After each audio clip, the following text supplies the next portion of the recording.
Hey, hey, friends! Oh my gosh! We are dressed in our generational attire. Give it to me. Look at you, Rainy, with your Nirvana shirt. I love it. So you are here at Museum Minds, and can we tell you a little something? This is the moment where you realize that we are human beings. Rainy, do you want to tell them what happened? Well, there's been two times that we have forgotten to record Museum Minds, and this was the second time. So we are doing it all again. I know, right? It's what is the old adage? One time is shame on you, two times shame on me. Oh, that's a hey, that's a communication adage, isn't it? Maybe that's relevant. But also at the same time, oh, sometimes we just have to like remember that we're infallible. What is the word? Infallible when it comes to reminders from technology that we still need to stay attuned to the little prompts that come up next to the button. I think that's what happened. I didn't press the little button prompt after the first button. So, anyways, you're here, and this is a recording that is exclusively for those of you who are watching it later because you might miss out on the hive mind of questions. You might miss out on the interaction that happened in some of the cool trivia that I'm going to do later. But I've got the chat roll here. So we're going to talk a little bit in the chat roll, and I'll give you some ideas of what people talked about. But for the most part, it's just the three of us, Rainy, Beth, and you watching. So we're excited to have you here today at the bonus Museum Mind recording. And let's get started. I'm going to go ahead and share some slides and we're going to chat. It's a good time. All right. So, yes, you made it here. Oh my gosh. And yes, we actually are recording this. Right? It happens. It happens. All right, Rainy, bring us in. All right. Well, welcome to Museum Minds. Some of you may have been to Museum Minds before, and some of you may be newbies. So, welcome. But quickly, if you're not familiar with Museum Minds, Beth and I, who have known each other from a mastermind for about 3 years now, decided that we wanted to create a space where we could have conversations and we could both share our knowledge, me in the arts, her in children's museums, and also invite in guests periodically to talk about different topics, as well as create a space where we can network and ask questions and get to know each other. So thanks for coming. It's grown a lot. We really appreciate everybody being a part of it. And I have to say, it's a place where we have a ton of fun. Rainy and I come up with kooky ideas. I just love it. It's so fun. So, here's the lay of the land for the day, which is going to be modified today because this is exclusively for a recording. So, we do a little bit of intro in the beginning. If you log on in the future, it's going to follow something a little bit more like this. But today, we're going to do pretty much the interactive learning part of it because we don't have friends here for networking and questions. But I can tell you sometimes that learning part is more than 25 minutes. So we'll see how long it takes today. We'll keep it concise. It'll be fun. But that's the lay of the land. The other cool thing when you join us live is that after all of that goodness, we have a Museum Minds after party.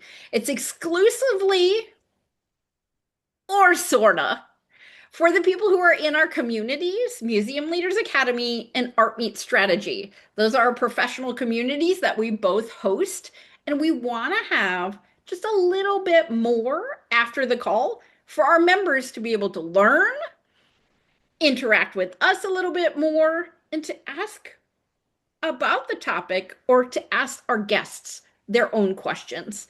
So, if you're live next time, just go ahead and join us at the end if you're curious about our communities or if you're members.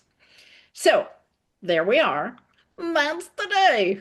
So, let's introduce ourselves real quick. Again, for those of you who don't know us, which you should. I'm Beth Houseworth, and I am the owner of Inspired Impact. I do museum consulting, and most of that is focused in on professional development and strategic operations consulting in museums. So, I'm your go-to girl when you're learning foundational stuff about museums. Rainey, how about you? I'll let you introduce yourself. Absolutely. My name is Rainey Robison. I'm the founder and principal of Neptune Sugar. It's a marketing agency specifically focused on helping arts and culture organizations with their branding, messaging, and storytelling. And more recently, I have started some digital courses on School. You'll probably hear about that. But it's all about helping arts leaders cut through the noise of marketing and create strategies that actually move the needle. Love it, love it. I love the whole digital course platform. It's like such a great opportunity to learn in like short bits when you have the time, but also a huge collective of knowledge. I'm starting one too, so stay to the end of the call and learn more about both of ours. So here we are. This is us. Oh my gosh. If you want to chat museums, if you're intrigued by what you heard, just grab a call with us because we love to chat. Faux show. All right. So we know that you're here today because you want to learn about intergenerational communication. The fun part about having the call already and then coming and representing it is that I have a little bit of insight about what people were thinking when they registered. And in the after party, we actually had somebody talk about how important something like this is because it brings awareness to the back of house communication just as much as we focus in on the front of house communication or the external communication. Sometimes that behind the scenes or internal or admin communication isn't focused on as much. So we're so glad that you're here today to bring it to light and to think a little bit more deliberately about that back of house conversation. So, first things first. When Rainey and I named this session, it was from awesome to skibidi. And because we both have teenagers, we got it. We understood, but also our teenagers had feedback for us. It was funny. So, what you're going to see throughout the presentation is little bits of trivia to help you learn some of that fun slang that's there. That's our Gen Z people. Maybe it's part of the reason why you signed up today, because when you saw that word, you were like, what does that actually mean?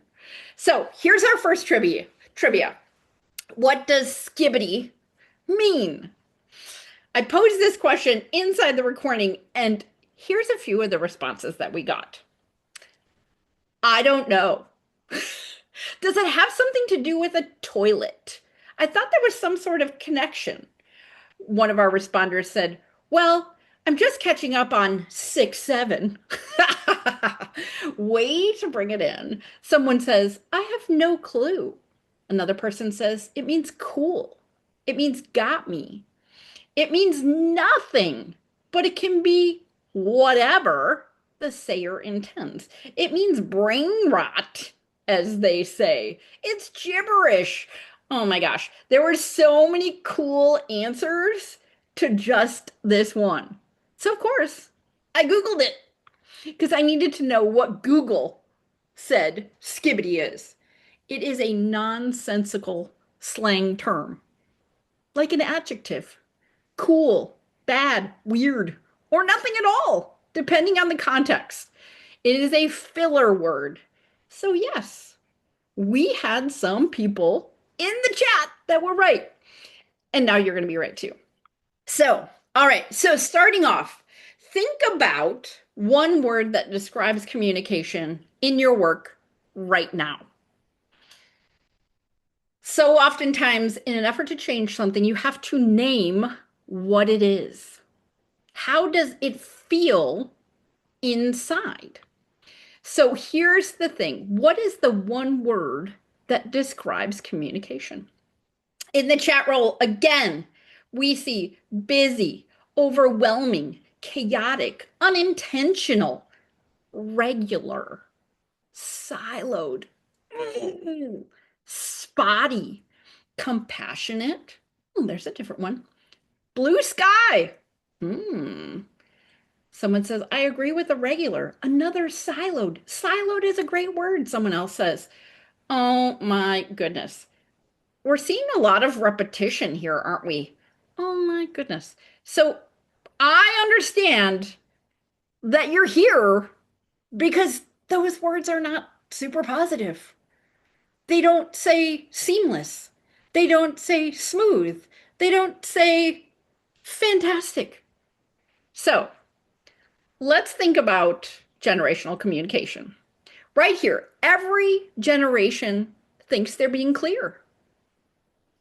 When I speak, I think I'm being clear, but also at the same time, every other generation thinks they're being ignored or talked down to or overwhelmed. Literally, those were some of the words in the chat roll when we asked that question. Overwhelmed came up. So that's our first filter.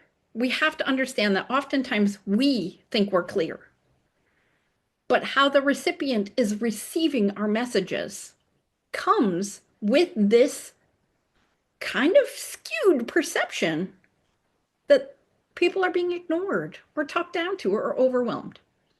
So we're so glad you're here today because you've realized that already. All right, so next up, I also want this qualifier a little bit for today's presentation in that kind of filtering how we talk through the generations is literally only one very, very small way of thinking about how we communicate. It's not the end all be all. There's not just one way. Everybody is different. And you can see right here, oh my gosh, I put myself up there at the top. I'm that stick person. I fall right in between Gen X and the millennials.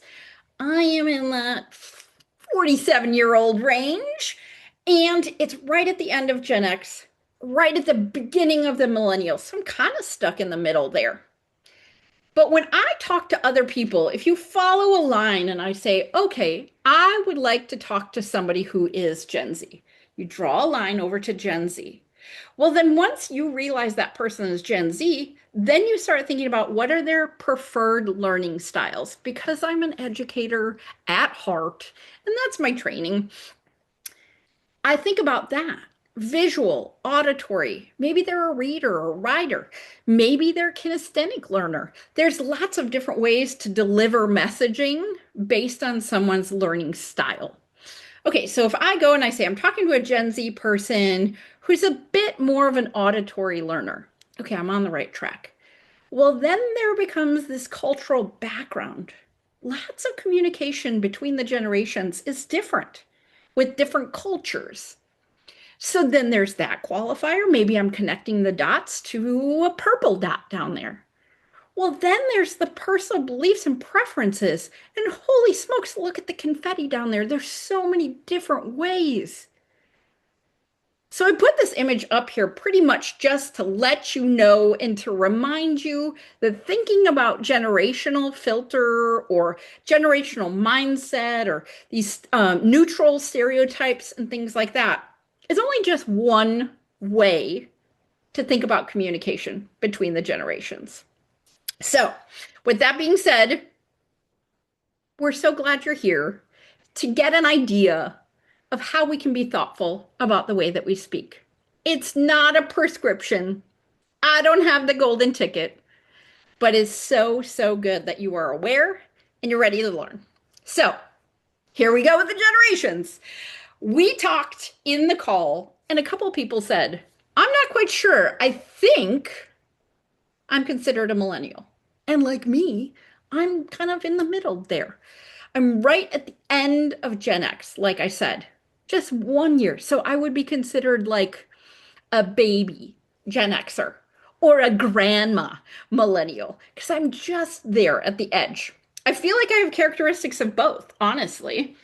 So here we go. We have our 62 to 80-year-olds who are boomers right now, 46 to 61-year-olds who are Gen Xers, 30 to 45-year-olds, which are millennials, and you're probably going to have a lot of those people in coordinator or leadership roles, things like that. Maybe your Gen Xers are senior leaders, or maybe really ambitious millennials. I love that. That's fantastic. Then we have our Gen Zers, and those are our folks that are really making up the frontline teams, maybe some of our coordinators, some of our managers, even too. Those are 14 to 29-year olds. And then, of course, I did put in Gen Alpha, not necessarily because they're in our workforce right now, but they're coming.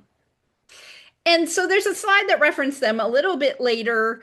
And also, I put it in because I think it's a really good opportunity because they're also some of our audience.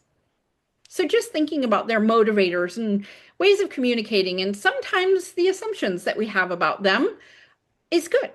So I included them. All right. So here we go. Here we go. Let's talk about boomers.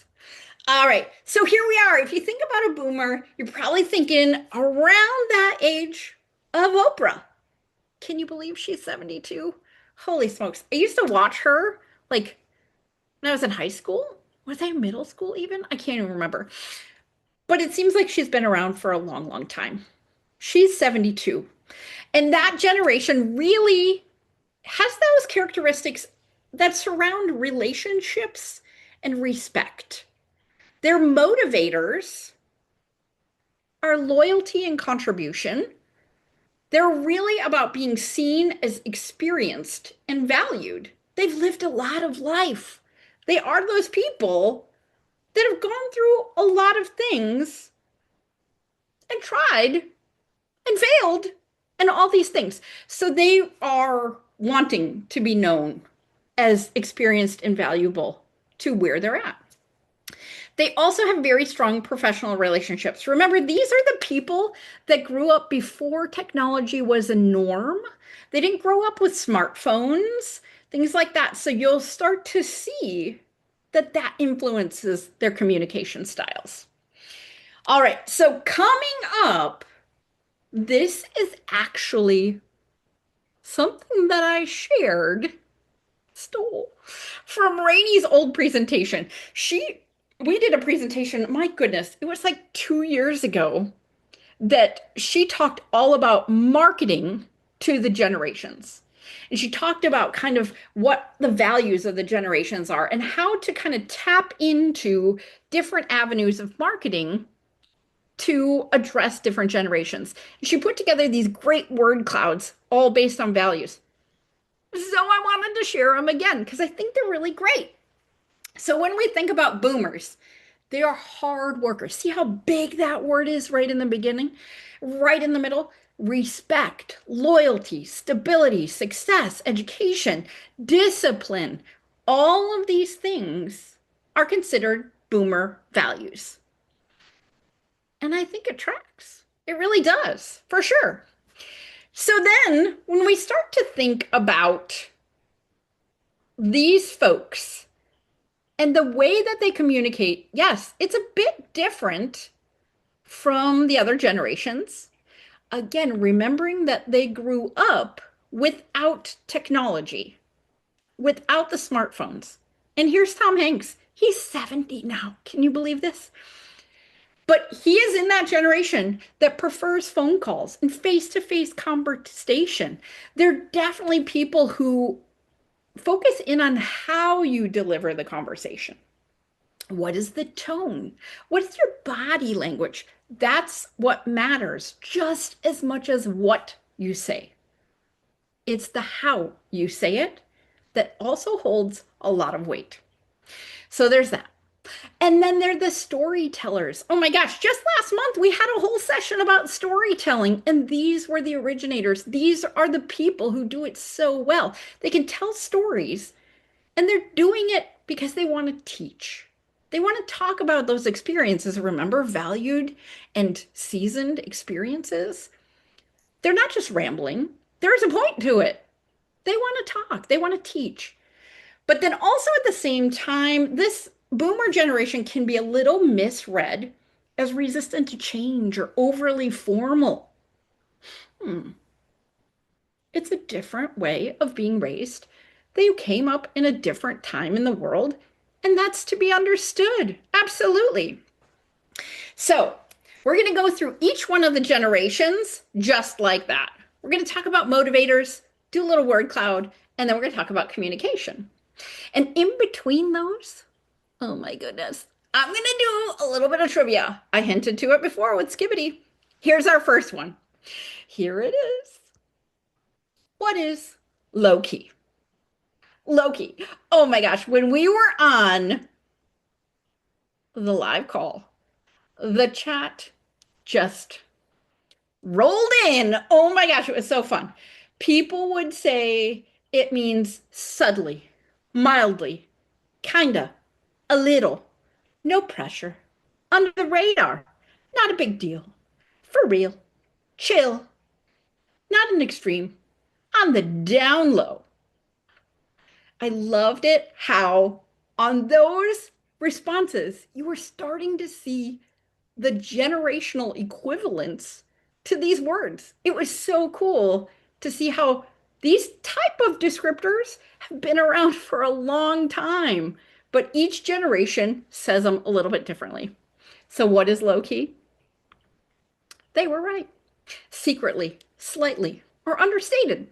So that was your trivia. So far we've got Skibidi and we've got low key. Let's move on to Gen X.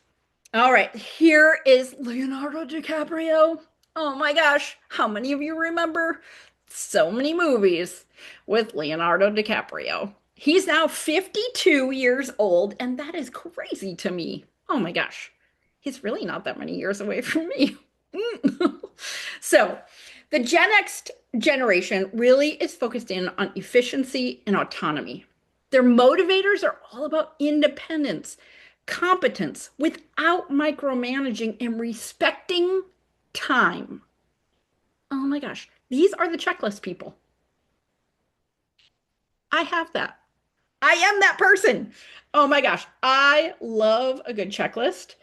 And Rainey and I just did a session 2 months ago about getting it done, and it focused primarily on digital checklists. So maybe that was just a representation that we are kind of that mid generation between Gen X and millennials because we love a good checklist, but we also love technology. So, I didn't think of that before, but I think it's kind of fun. So, here we are. This is our Gen X, folks. So good, so good. Here's our values. Independence. We want to be given the assignment and said, run with it. This is your deadline. We want that. We want flexibility. We want that work-life balance. The generation before us were hardcore workers, sometimes so much that life wasn't really there as much. So we have realized that, and we want to find some balance in between our working time and our rest of our world, our family, our self-care, like all the things that are happening there.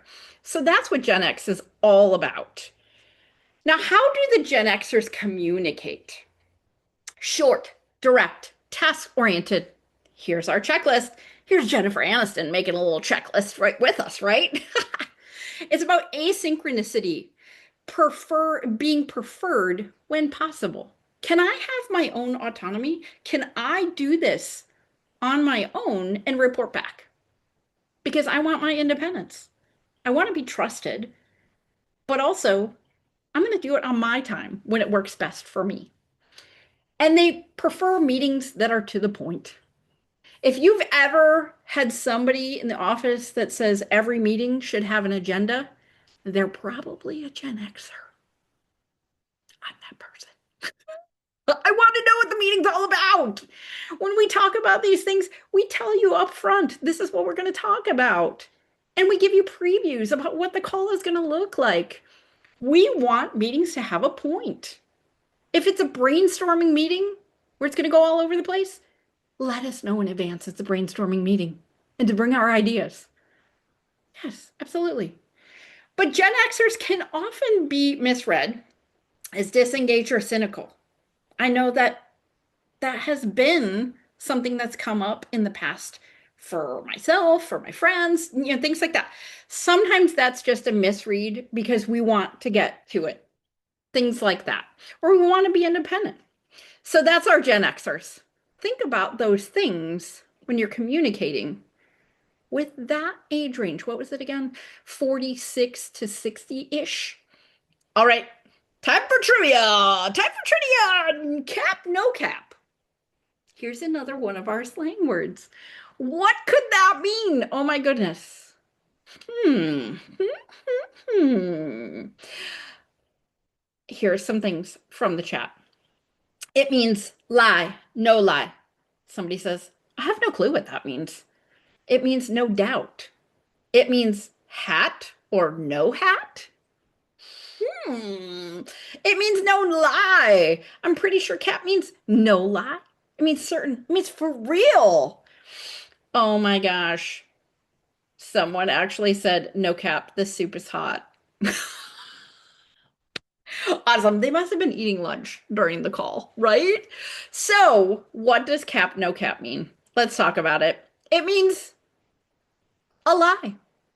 No cap means no lie or for real. So, they were right. They knew it. Absolutely. All right, let's move on to millennials. Here we have Taylor Swift. Powerhouse right here, 37 years old. She's getting it done. Fantastic. So, that millennial generation is really about purpose and feedback. And their motivators are all about doing meaningful work that makes change and provides them with growth and learning. It's not just about checking the box for them. They want the why. They want collaboration. They want alignment. It's not just getting the job done. Think about that for a minute. This is a lot of our workforce right now. And if you have resistance when you just give a task without the why, this might be why. So let's look at their values: social justice, collaboration, flexibility, digital connectedness. Remember, this is the generation now that has grown up with technology, understands technology, uses it often, is not mystified by new things coming up because they've grown up with it. They love transparency and flexibility. Oh, personal development. I love that part. Oh my gosh, it's my job. So there's a lot of really cool things here. And I also associate with a lot of these. I think it's really, really good. All right, so let's talk about how millennials communicate. This is them asking why for context. Here's Rihanna. She's wondering why. She prefers a little bit of dialogue. She values feedback. Hmm. We're thinking about new leadership styles and how leadership styles have changed from boomers to Gen Xers to millennials, and the way that we oversee our people, the way that we talk amongst our staff members has dramatically changed. Even at this point to millennials. Oh my goodness. I think this is so good. It's so good. I've thought about this for a long time, obviously. So we can understand too that millennials at times can be misread. They're needing too much reassurance because they're asking the why. Maybe they are seen as over communicating because they prefer that dialogue. It's not because they're trying to be rude, it's because they're trying to understand. And kudos them for having confidence to ask those questions and ask for those whys. Let's give them the answers, right? All right. That's millennials. So now let's jump in to our next trivia. Next trivia. Fire. What does fire mean Across the generations. Let's look at the chat and see what everybody said. It means awesome. It means good. It means poppin'. I love that. It means fabulous. It means lit or so cool, really cool, stylish, exciting, radical. I think people started leaning into the multi-generational answers. I love this. It's so fun. It's so good. So let's see what Google said. It's amazing. It's excellent. It's trendy, or it's incredibly good.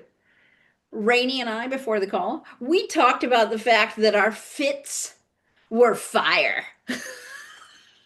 I'm sure my kids are groaning right now, right?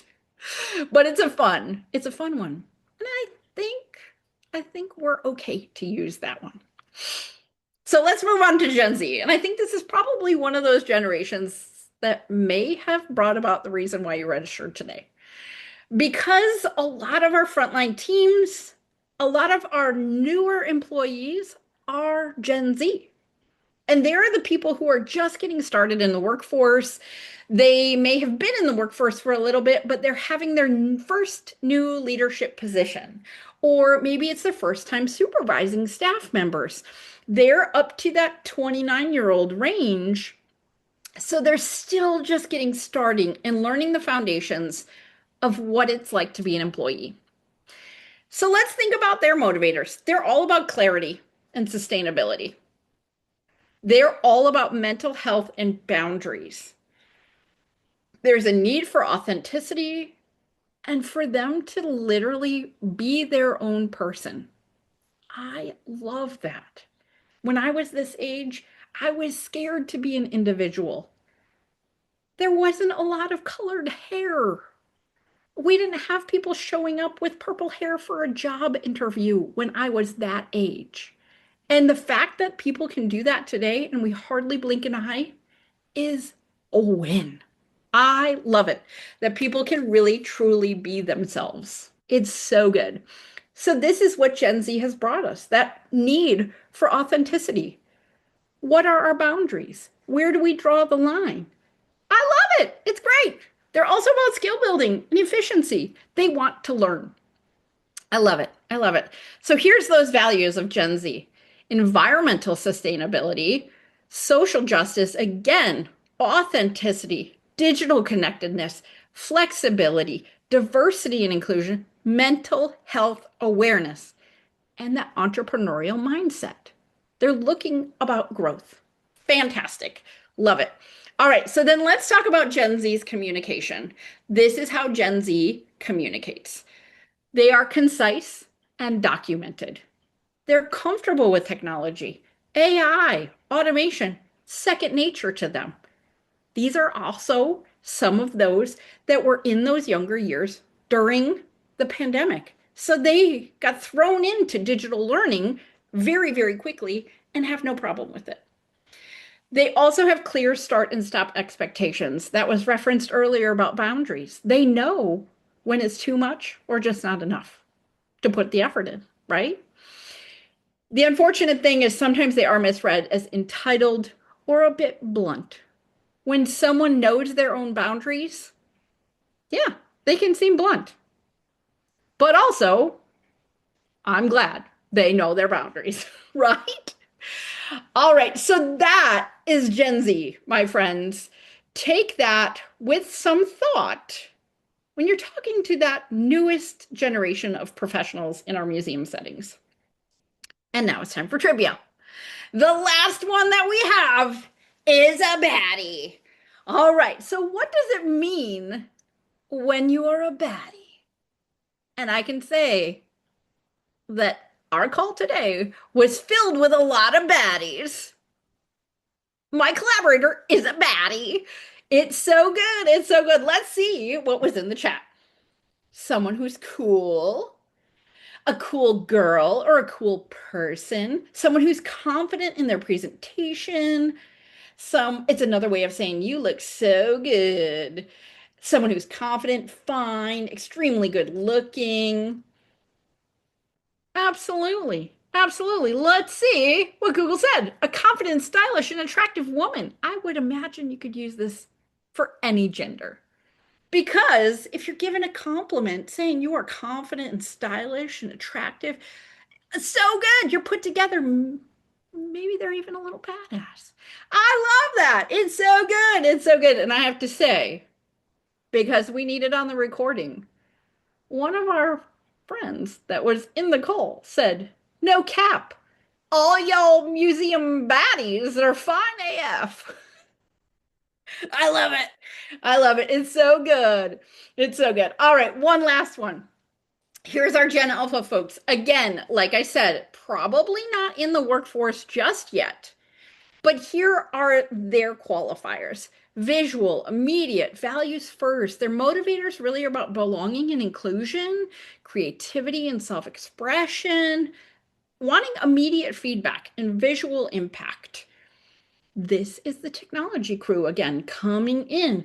They're used to that. They're used to things moving quite quickly. And it's not a bad thing. It's helping us to know what to expect when we're talking with these folks. And again, probably not in the workforce, but they probably are part of our audiences. So if we're designing programs or exhibits or things like that, good to think about this type of thing. So there you go. Look at this. Get an idea. Feel free to take a screenshot if you are a person who is normally working with the Gen Alphas. Maybe you're an educator. All righty. That's Gen Alpha. That's Gen Z, Millennials, Gen X, and Boomers, and all of those things. And now you're going to ask yourself, well, why is this important to museums or why does it matter? Let me give you a couple examples. If I'm a supervisor and I say, hey, we need to roll out a new program really quickly. Please review this and share some feedback. It lands differently for each one of the generational ears. A boomer might think, let's talk this through. A Gen Xer might think, what's the deadline? A millennial might think, what's the goal and how does this connect? And then a Gen Zer might think, where should feedback live and by when? This is a lot of different messaging based on one thing up at the top. So, when we're thinking about that, we want to make sure that we're thinking about the individual. How can we make sure that our messaging is clear and we're getting things across to the individual so they can best understand it? I think it's just about being a good communicator and thinking about all these things. So, again, if you have folks that are out there that are of different ages and of different communication styles, knowing that it's not always within those years. Maybe you have a Gen Z who really prefers a phone call. You will learn those things over time. But again, the awareness is what's important. So maybe if you're going with the stereotypical way of thinking, not that it's negative or that it's positive, but just something that we've noticed over time. Boomers might like a phone call. Give them a time limit and say, hey, I've got 20 minutes. Can we hop on a call and talk about this? Then your Gen Xers, they want to get to the point. No meeting necessary. Make sure that there's a hard deadline. I know for me that's important. Then we have our millennials. Why is this important? Ask them for collaboration. See what happens. It's pretty impressive when they have that background, the things that can happen. And then again, our Gen Zs have clear expectation and defined channels. Where are you getting the feedback? Where can you post it? Is it something that we're going to do on Slack? Do I expect an email from you by Friday? All kinds of different things. So, anyways, here you are. Here I am. We've got a lot of work to do, and we're in the museum world, and we're getting all of these suggestions, and we're saying, Beth, how am I supposed to talk to everybody differently? Oh my gosh, I would be here all day long having a different message for every single one of my staff people. That's a lot. But the end goal is that so that communication can happen and we can have happy, clear understanding. So today I wanted to give you a couple quick tips before we go because we're getting to time that can kind of be applied across many generations. If this gets picked up by three of the five, that's fantastic. But it's just ways to think about communication across every generation that can be more clear and more detailed, and so that the understanding is good. It could even be great, but at least it's not bad or confusing. So here's my first tip. Try some language swaps. Instead of saying what a boomer might prefer, hey, let's hop on a call. Give the option of saying, hey, this is going to take about 10 minutes. Should we do a call or just a document work better? That's just a little switch to give a choice so that they have autonomy. This could be for multiple different generations that really value deadlines, autonomy, independence, asynchronous work, but also maybe a boomer who wants a phone call. Or maybe it's a Gen Zer who's going more analog and wants a phone call rather than a text. All right, here's another one. If you say thoughts, it can be interpreted many ways. I'm looking for clarity. Can we get some buy-in? Let's make sure these edits are here by Friday. Lots more detail there. Not just what you're expecting, but when. I think that's fantastic. Okay, swap number 3 is all about tone. How many people have ever used or received an email that says, per my last email? Does that fall on your ears of the like, oh, hey, per my last email? Or do you hear, per my last email? Yeah, there's a lot of ways that that can land. And I can tell you for the majority of the time, we say things like that when we want to be a little snarky. So, what's a better way? You can say, hey, quick nudge in case you got buried. This is something I do routinely. If I don't hear from people, I know that people are busy. And I say, hey, just popping this back up to the top of your inbox. There you go. A lot easier without the snarky connotation, right? One little language switch. Then again, here's our last one. This is how we're doing it. Again, can be interpreted in lots of different ways, and it's also very dictatorly. So, if you're thinking about it, you might say, here's the decision, and here's where flexibility still exists. This gives more openness than just a direct. All right, here's another one. Here's kind of this generational framework. Think about something you got to talk about. What is the goal of the conversation? What's the format that you're going to use for feedback or documentation or work or whatever? And what's the timeline? If you can hit those 3 things, you're going to be able to have nice, clear communication in lots of different ways. Here's one example. We're going to kind of fly past it because time is getting there. And then my last one is ask questions for understanding. If you are regularly asking these questions, it's about curiosity. It's not about correcting people. It's about trying to be understood. And you don't even have to use fancy language. Just have interest. Most people want to be understood before they want to be right.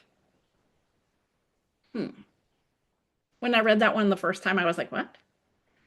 And then I thought about it again, and I said, most people want to be understood before they want to be right. I think that's so good because I want to be heard. Even if we don't agree, I want to acknowledge that you understood what I said. And that's really important. And you can do that by asking questions. So, a simple question can calm tension faster than any long explanation. Let those people answer and have autonomy. So, those are my quick tips. And I'm coming back to this one. Remember, every generation thinks they're being clear. So, maybe this also includes giving everybody a little bit of grace because every other generation thinks they're being ignored or talked down to, or they feel overwhelmed. So thank you so much for listening in on all this generational conversation so that as you're speaking with your coworkers, as you're speaking with your audiences, you can be a little bit more mindful and not jump to assumptions. So that's it for the generational conversation. Rainey, you want to pop back in here and tell us a little bit about what you're up to? I'm here. Yeah, Fantastic. so I have two things for you. The first one is free. If you are tuned into Museum Minds, the last month's topic was storytelling that sticks, and it was such a hit, and I got so much feedback. People were even DMing me, asking me, is there a recording? And I'm going to do a live replay next week. Love So it. it's 30 minutes long. We're going to dive right in. If you weren't able to make it, you're going to hear the information. If you want to revisit it, please join us as well. Tomorrow, you will get a link to the registration. And then there's one other thing I have for you that launched on February 1. So this is my newest course in my school community. And basically, the idea behind it is that I was reflecting on the 25 years of experience that I have in the arts. And I thought to myself, what are not only those biggest lessons, but I guess the best way to say it is, what are the smallest actions that I can take that will have a big impact in my marketing? So, really, at the end of the day, it's about the lowest hanging fruit, the easiest things that you can do in your marketing, whether it's social media, email, and trying to get foot traffic. So, I hope you'll join us for that. I extended the $29 through the end of the month. So, get on there soon, and we'll see you hopefully in the school community. I love it. Rainey is really listening to the audience because it is about getting the information out there and seeing what people are interested in, but also making it completely actionable and totally doable right off the bat. So, with that being said, I've got one of those too. I love it when I get to go second because then I can be like, she's so amazing. So am I. She's got great ideas. And I do too. It's fantastic. I love it. So I am getting ready to launch my newest digital cohort for leadership development. And it's focused primarily on those folks that are new to their role, or maybe they're in that, what was it, millennials, Gen Zers that are just coming on as coordinators, middle managers, different things like that, who don't necessarily know the foundations of being a leader. They've been managed for a very long time, and now they're the manager. They're the director. How do I oversee people? How do I communicate? How do I write a budget? All of these things are in New Leaders Launchpad. And I'm really excited about it because I'm going to enter in a very small cohort starting at the beginning of March for 7 weeks. And we're going to do a bit of a leadership intensive, but it's so exciting. So if you read through these things at the top, I'm figuring this out as I go. I don't want to mess this up. Or maybe I wish someone taught me this part. This is what is for you.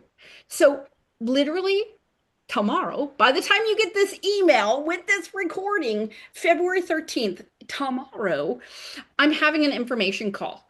If you're watching this later and it's past, but it's before March 1st, just message me and let me know. This QR code here is going to get you into the information call. But if you want more information and it's past the date, you can go to inspired-impact.com/launchpad, or you can just email me. Press reply to the email that you got this from, and you'll get to me. All right. Last but definitely not least, what's up next month? Rainey, you want to give us the lowdown on this one? Absolutely. This is going to be a good one. So we have met Melody over LinkedIn, and she's always talking about museum gift shops and ways that you can elevate them. There was something you said in the last recording that I'm not remembering, so you Oh can say my that. gosh. I loved We, it that when we yeah, go ahead. talked to Melody, she said how the museum store should be the final exhibit. That was it. Thank So you. good. She was in the last call. It was so good. It was so good. Yeah, but this is going to be a good one. I anticipate we're going to get a lot of people, and it's one of Mhm. those things that I don't think people are always thinking about and should be thinking about. So I she's agree. fantastic. I agree. And when we announce this, there were people on video that were like, obviously, those are the people in the museum world that are overseeing museum stores that probably don't have training. So I love it that Melody is going to be with us next month. Join us on March 11th. In the email with this recording, you're definitely going to have a link to sign up. You can find us on museumminds.com. There's lots and lots of ways. And of course, if you're in this call and you got this email, you're going to get an email again announcing the new topic. So we're excited to have you here next month. Rainey, we did it. We did it. Thanks, Two everyone. times in one day, right? Oh my Mhm. gosh, how can we be this energetic two times in one day? I obviously drank too much coffee today. Dang.